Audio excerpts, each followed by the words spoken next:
always a pleasure speaking with you. Right off the top, how are you doing, and how's your lovely wife doing, dealing with a new world, my friend, COVID-19, that we've all been dealing with almost for a full year? Well, other than the actual going out to do concerts and such, and her being able to, go to her various board meetings and such for Soul Pepper and that sort of thing in person, we've actually really accomplished quite a lot in the last little while. And she's doing great. She just got back from a social distance barn visit to some friends over the eastern part of Lake Ontario. And now, of course, I've been quite occupied myself. She and I both just finished doing the virtual 217 benefit concert for Room 217 Foundation. That's, using music in palliative and end of life and dementia care. It's a foundation that does that. So we had a wonderful kind of online thing happen that we pre-taped down at Canterbury Studios in Toronto. And of course, I've been in the studio. I've got half an album done by now. We're all doing the right thing. The musicians are all masked up, but we've managed to make some pretty good music, and I've got about half an album now. So, my response to the pandemic has been to kind of move some things forward to make sure that the people that I care about are working and making a little bit of a living while all this is going on. Well, you've been able to also put together two incredible singles. I had a chance to watch the videos and listen to the lyrics, which completely blown away. Before we get into that, especially the one that really took me back is I Live on a White Cloud. I really definitely want to talk about that one, my friend. How do you compare to, the state and what's going now when we do talk about racism today to, say, back in the 60s and 70s and even the 80s, too? Well, that's the point of the whole thing that's sweeping the world right now is it's always been bad. It's never gotten better. It's just that people didn't really understand the extent to which it existed. And, I remember when I was on the board of directors at SOCAN, the Performing Rights Society, I was, kind of semi-friends talking to a guy whose stage name is Agile. And he started to, this is a long while ago now, and he started talking to me about what it was like to be stopped for the offense of driving while black. I'd never heard the term before. But he had a nice car, and he was routinely stopped 2 or 3 times a week by the police. And it wasn't a pleasant experience. It was like keep your hands where I can see them kind of experience. And, of course, I have, other good friends who are First Nations people. And, in my own memory, I was playing in a concert Kenora when the First Nations people occupied the park up there. And I can only, my memories of it are quite vivid, and they were really shocking, about what was going on in the town at the time. So, this is an old story. It's not a new story.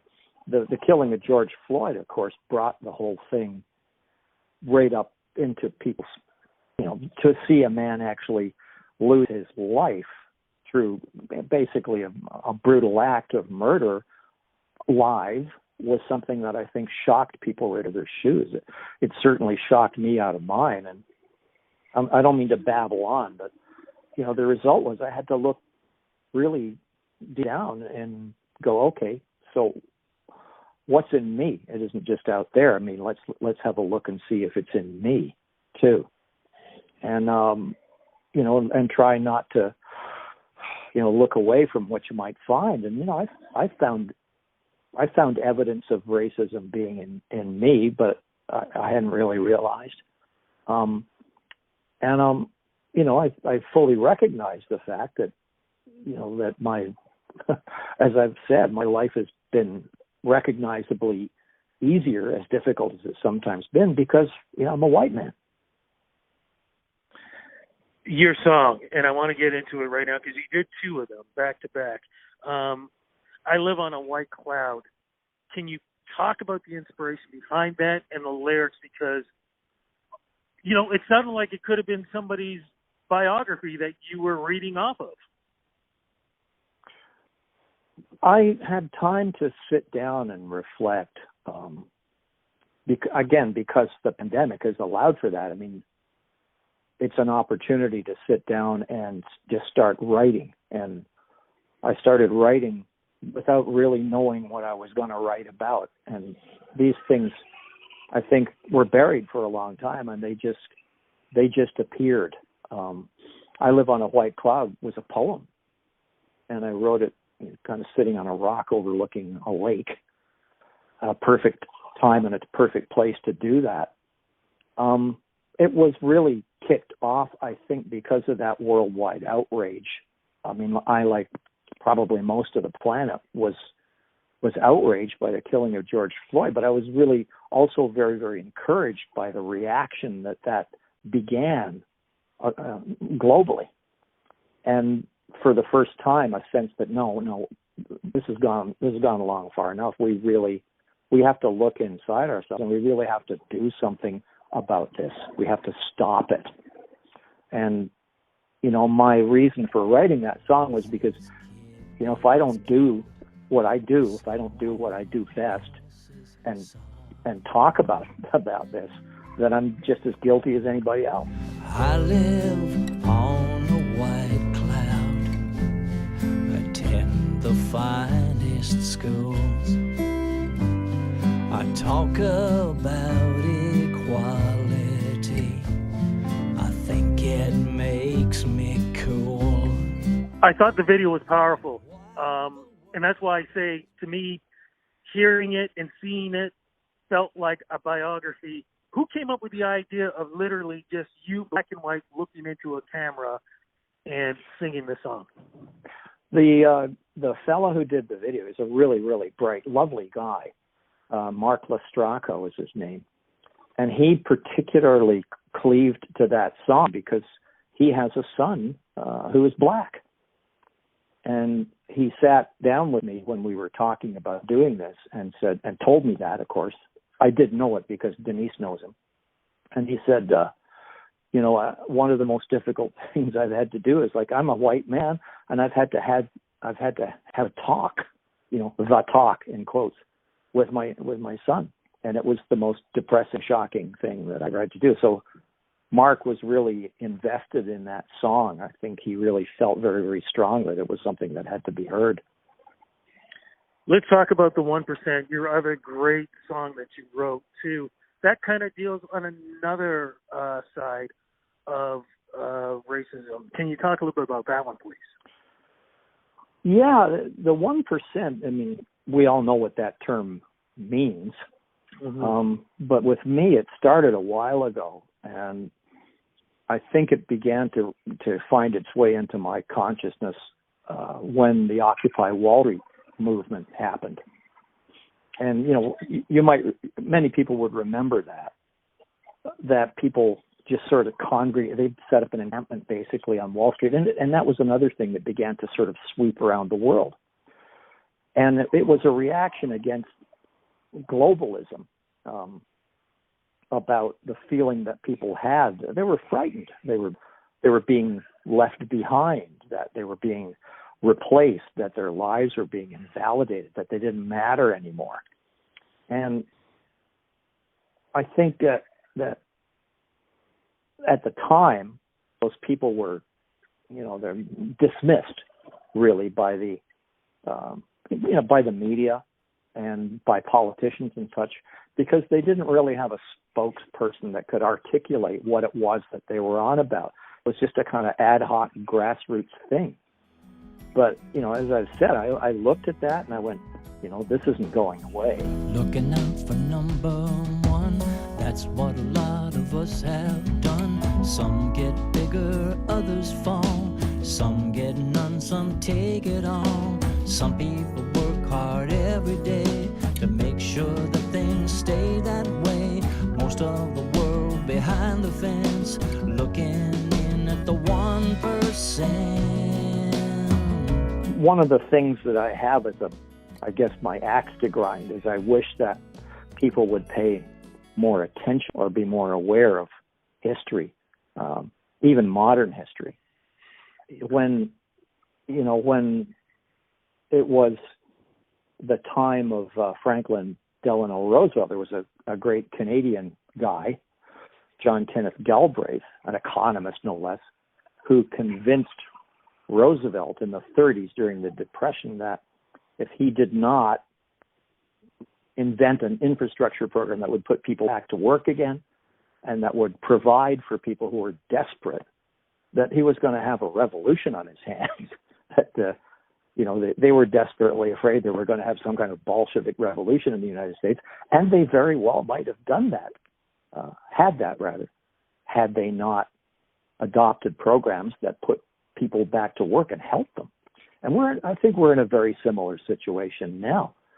If we don't find ways to make the world a more equitable place, it'll be done for us. But something you just said about history, one of the problems that I found, I remember myself in the 80s when I was trying to really discover my own roots and things that I remember seeing growing up and trying to understand. A lot of times things that I've read and tried to learn, I realized that there were people trying to change history and change the truth. It's a tough, and I want to get your opinion on this. It's a tough thing when you're trying to learn about history, but then you have people who are trying to rewrite history for themselves or for their purposes. Well, I think history is dynamic, most certainly. Mm-hmm. And I feel the same as you do, in so much as the mythology of Canada and the mythology of the United States that was taught to me in school or through popular culture when I was growing up is a very, very different version of history than that which actually happened.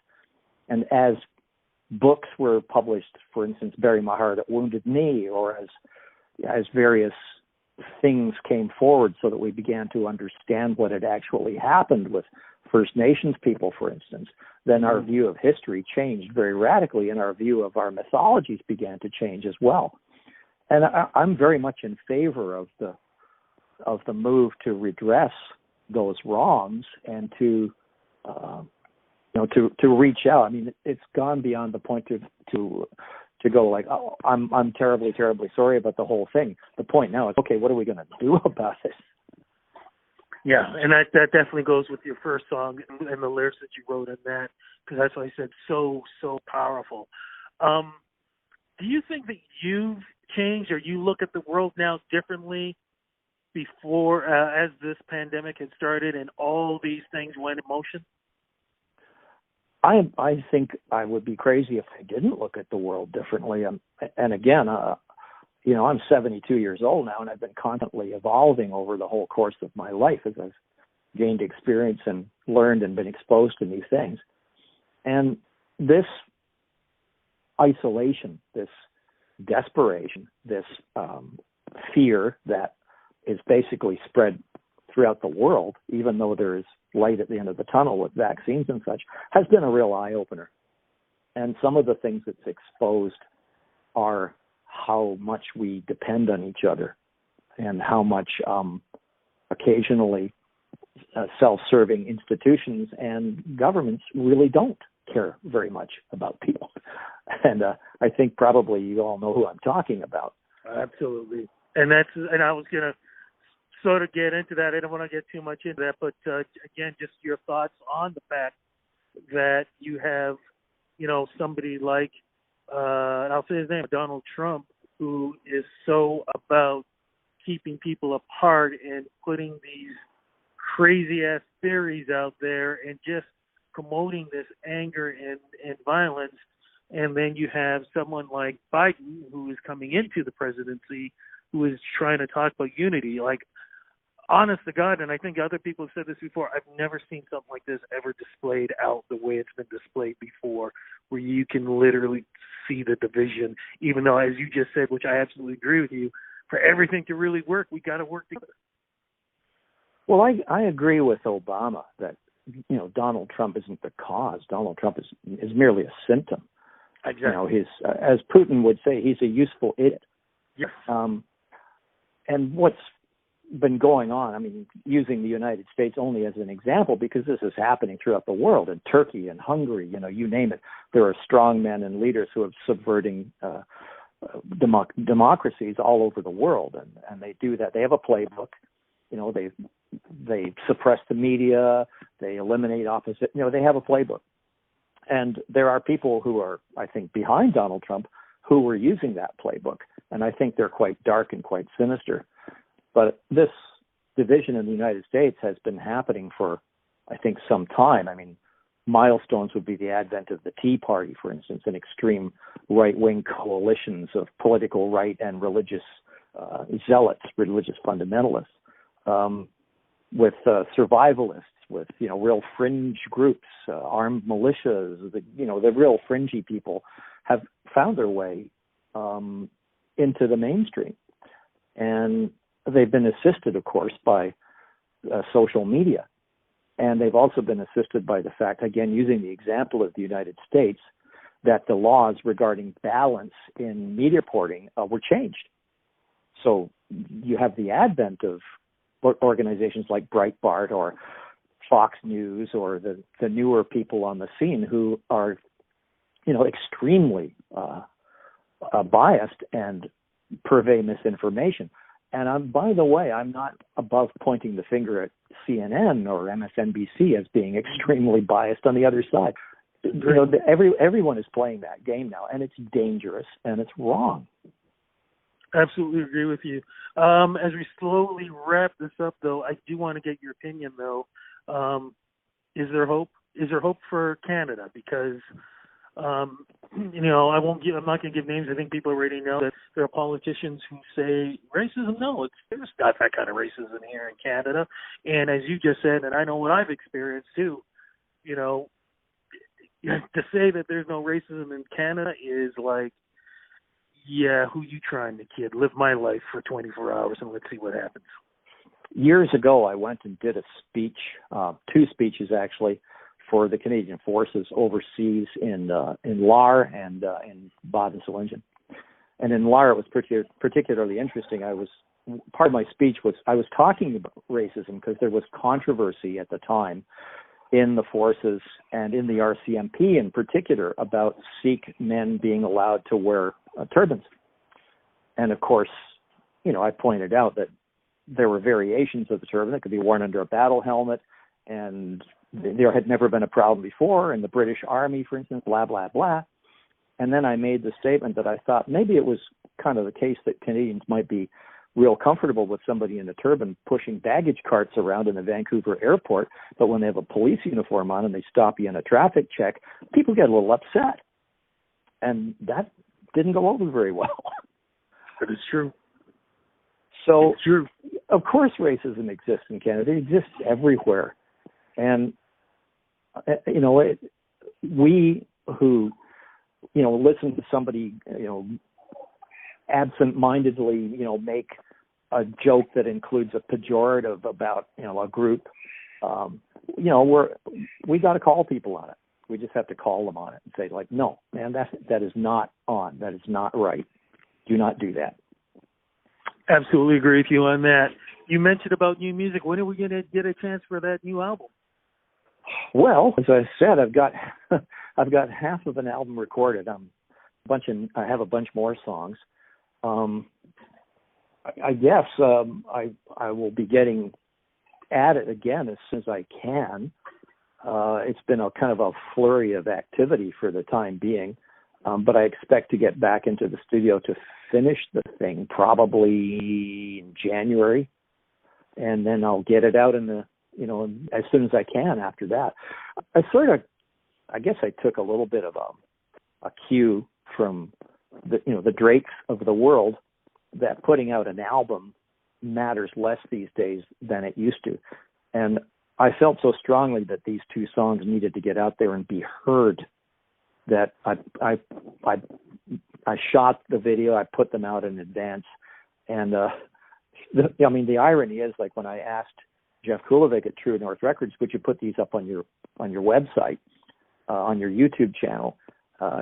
he said, yeah, sure. How do you want to? And it never even occurred to me that he might be interested in monetizing them in some way. I just said, we got to get these out there. That's what you got to do. So, the other songs that are on the record, there was a bit of a competition actually, because one of the other songs is called Shining City on a Hill. And I thought, I got to get this out there because it's like a campaign song for the DNC.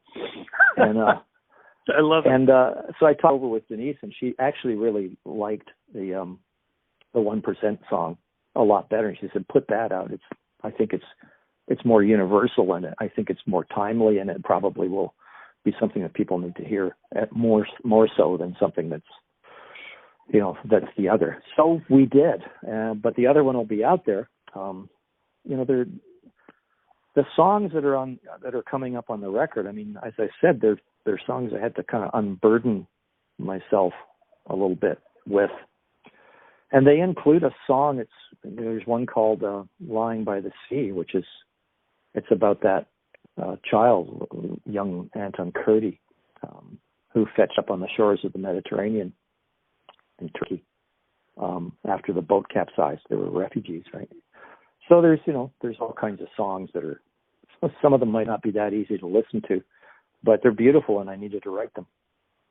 I'm looking forward to hearing this album because if there's anything like those two singles that I heard, I cannot wait. And I hope you work with the same guy again with the video, because like I said, those videos are powerful. Really I intend to. I would sing Mark Lestraco's praises to the skies. He's really brilliant and a really caring guy, a really terrific guy. So any of you out there who are thinking of spending a little money to make a video, call him up. Absolutely. But to call you up, social media is the place to go. Where to go to follow you? Well, I sound like, at the risk of sounding like Hillary Clinton, just go to MurrayMcLauchlan.com. I know, who would have thought that, for the first time I talked to you, which was, could have been like 30 years ago, whatever, that now we talk about where do we go for social media? This is the way we contact each other. This is how we follow. The world is just changing so much. But I'm hoping that in the next couple of years, it'll be changing even for better, for a better future, because it's definitely what we all need right now. Music that you've done over the years and continues to do, I think, helps that process. Well, I think it's important to keep in mind that as dark as things sometimes might be right now, that the arc is actually towards better. I agree. Absolutely. My friend, big love to you and to your wife. I hope you guys have a great Christmas holiday season. And as I always keep saying, man, I hope I can cross fingers that in 2021 with talks of vaccines and stuff, that the next time we can talk, it'll be one-on-one, because I'd love to see you. 72, my friend, you still look like you're 40 or something like that. You look good. Oh, bless your heart, Rudy, and thank you very much. And you too. Have a great holiday, and and hopefully the next thing we'll have to beat down will be the anti-vaxxers. There you go. Exactly. Would love to do it. Take care. Be safe. Definitely talk to you. Okay, man. Thank you. Bye-bye. Bye.